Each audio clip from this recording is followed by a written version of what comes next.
محترم سرپرست حضرات السلام علیکم۔ میں ارشد خان فضل الرحمن خان سر سید اردو پرائمری اسکول یاور سے آج آپ تمام کو اس ویڈیو کے ذریعے بتانے والا ہوں کہ آپ اپنے بچوں کو کس طرح صحت مند رکھ سکتے ہیں۔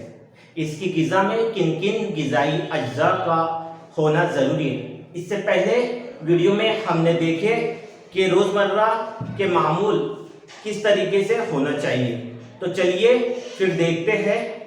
پھل، ہمارے بچوں کی غذا میں پھلوں کا ہونا بہت ہی ضروری و بے حد مفید ہوتا ہے، جیسے کیلا، انگور، سیب، تمام موسمی پھل، ساتھ ہی ساتھ خشک میوہ جیسے بادام، کاجو، اخروٹ وغیرہ۔ سبزیاں، پھلوں کی طرح بچوں کی غذا میں سبزیاں کا بھی ہونا بہت ضروری ہے، جیسے پھول گوبھی، بند گوبھی، ٹماٹر، گاجر، مٹر وغیرہ۔ دودھ، بچوں کی غذا میں دودھ اور دودھ سے بنی اشیاء کا بھی ہونا بہت ضروری ہے، جیسے دودھ، دہی، گھی، پینٹ بٹر وغیرہ۔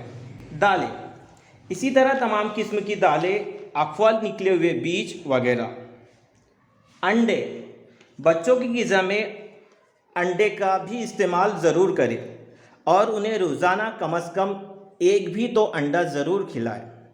گوشت، بچوں کی غذا میں حسب ضرورت و پسند چھوٹے جانور، بڑے جانور، مچھلی، مرغا وغیرہ کا گوشت بھی ضرور استعمال کریں۔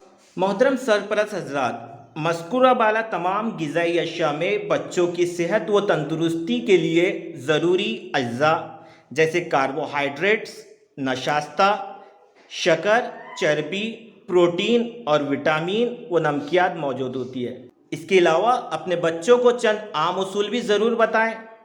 کھانا کھانے سے پہلے اچھی طریقے سے ہاتھ دھونے کے لیے کہیں۔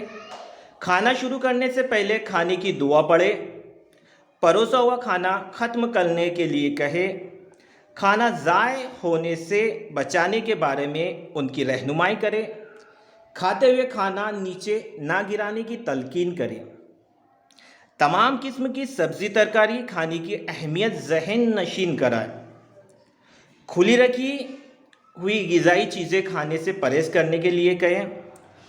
خوب پانی پینے کے لیے کہیں۔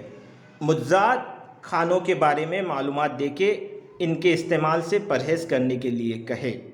السلام علیکم۔